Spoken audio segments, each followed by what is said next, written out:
Hi everyone, it's me, Spring the Fiber Enthusiast, and welcome to my channel.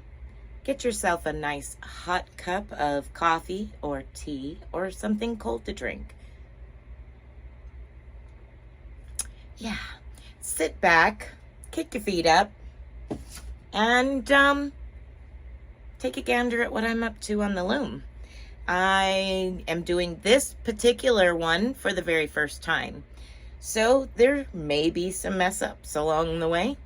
We're going to give it a shot and see how it turns out. Now, I'm going to get into, in this part here, I'll do some talking and kind of go over a few things, and then we'll have some silent film footage or some music playing in the background footage type thing of me going through different processes along the way. What am I making? I need to make a couple of placemats for my table. I made my table a while back, my kitchen table a while back, and at that point in time we were living in a camper. And when I made the table, I really liked the outcome of it. A couple things that I would, change along the way, but at any rate, I liked my table. And with it just being, for the most part, myself or my husband and I, the small table is fantastic. So that's what I put in my kitchen here when we went into a bigger home. That being said, any standard size placemat doesn't fit. They all overlap each other as they go around, just 4 of them, and they all overlap. And between the two on the narrowest side, there's only this much room, barely enough room to put anything in the middle. So I said, you know what? It's about time. I need to make some placemats that fit us, our table, and preferably in the colors that I like. And maybe if I can find something to match the rugs pattern in the kitchen, that's what I would do. Well, the rug pattern is, all of the rugs in the kitchen are turquoise or teal and cream color, and they're diamonds. They look like diamonds throughout. So I did find a pattern that will work. And while I was in town, I picked up some cotton and just maybe play with it some. So let's talk about what I got. Now, like I said, the rugs are more of a cream color, but this particular yarn was $1 more for the cream over any of the rest of them. Well, I think I'll pass on the cream. It's not worth it. I could dye this. I mean, it is, let's see. Yeah, it's 100% cotton. I could dye it if I wanted to. I'm not that over ambitious right now for that. So at any rate, I got Yarn Bee Sugar Wheel Cotton Solids. This one is Pacific at $5.99 a cake. Now it says that there are 335 yards per cake. The white one is snow-capped, and again, 335 yards. It's 100% cotton. And then if I needed something with a little bit of kind of a matching with a hint of contrasting color, depending on what I come up with to do, I figured I would pick up one of these, which is, I love this cotton, and this is the Prince, and it's 153 yards of 100% cotton. I'm looking for the name. Emerald Pine.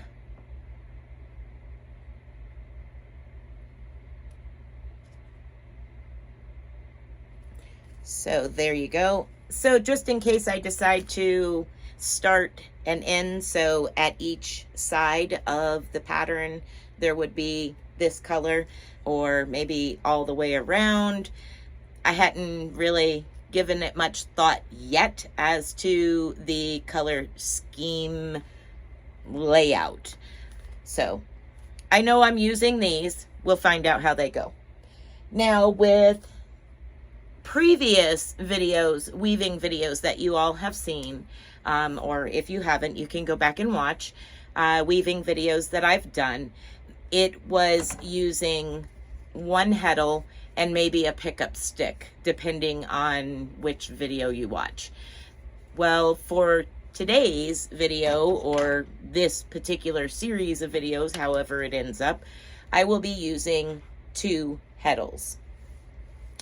Yeah, lots more going on. The more heddles you get, or pickups you get, the crazier it gets. But that's okay. I am excited to try this pattern. I have not done diamonds yet, and it's like diamond twill is the style of pattern. So that's pretty much what I'm going to be up to in this video. All right, so I'm going to go ahead and I've done some measurements and figured out the calculated numbers and stuff like that. I know that I want my placemats to be approximately, 12 inches wide, and then like 12 inches, so 12 by 12 kind of square, if you will. And I think I'm potentially only going to be doing 2, maybe 4, not sure yet. I'll see how far I am when I get going with the yarn, and if it looks like I'm going to have enough to warp out enough yarn for 4 placemats all in one go, I'll do that. But if I feel like it's not going to be enough, then I'll just do 2. Okay, so hopefully I'm in camera shot here. I have my yarn tied on to the back bar, and I'm going to start pulling through in a sequence through my back heddle first. And when I pull it through, I have a peg on the opposite side of the room set up at a specific distance for what I'm aiming for. And with doing that, I will have my back heddle completely done. Then I'll pick up my second heddle and pull those through in their certain sequence, because everything's a little different from the back to the front. So depending on which heddle you're using, where it's at, depends on the pattern you're getting. So basically all I'm going to be doing is picking up my yarn and taking my hook and going into either a slot on the heddle and pulling the yarn through, or I will be going through a hole on the heddle and pulling it through. And I will show you those holes and slots.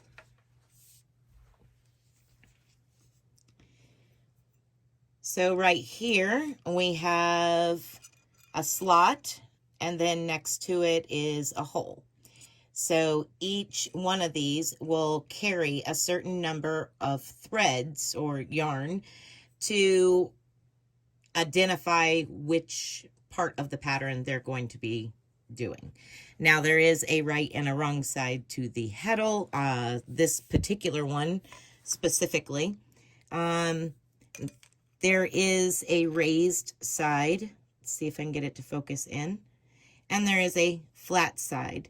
The raised side helps you beat the pattern down when you are working it.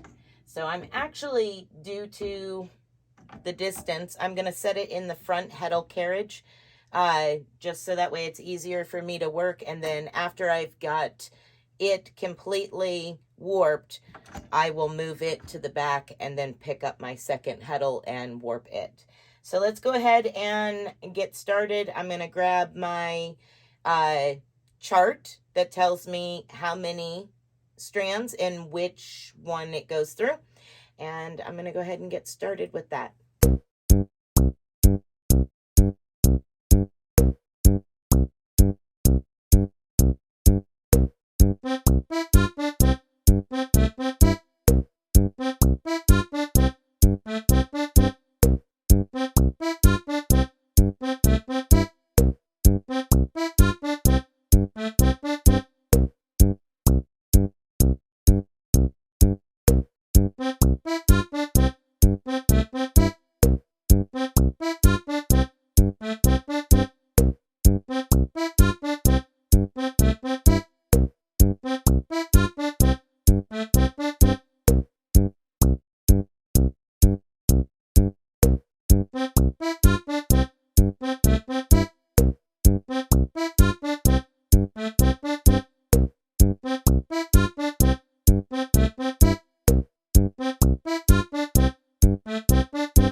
Okay, so as I said, this is the first time trying this pattern and warping up for this pattern, so there may be some mistakes made.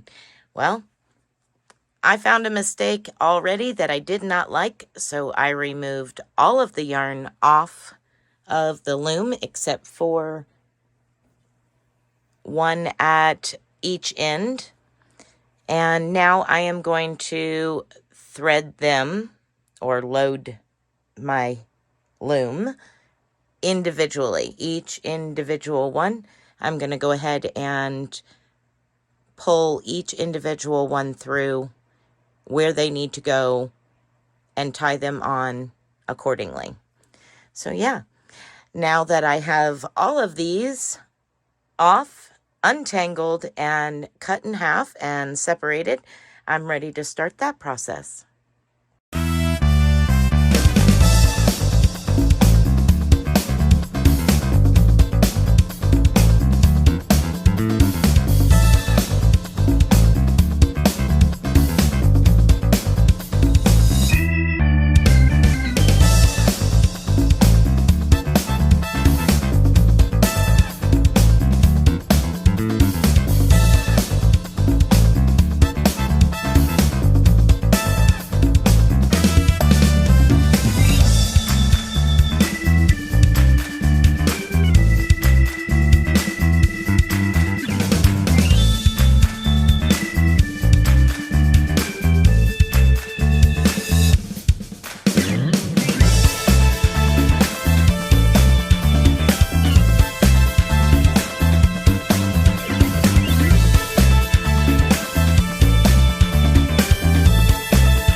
So I have finished warping heddle number 1.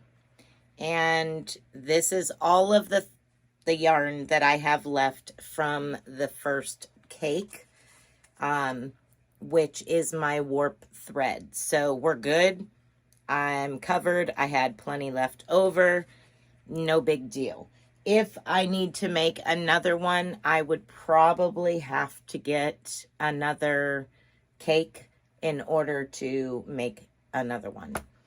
But I was able to get all my warp threads through the first heddle, and next video, more than likely, this is going to get broke up into a few videos.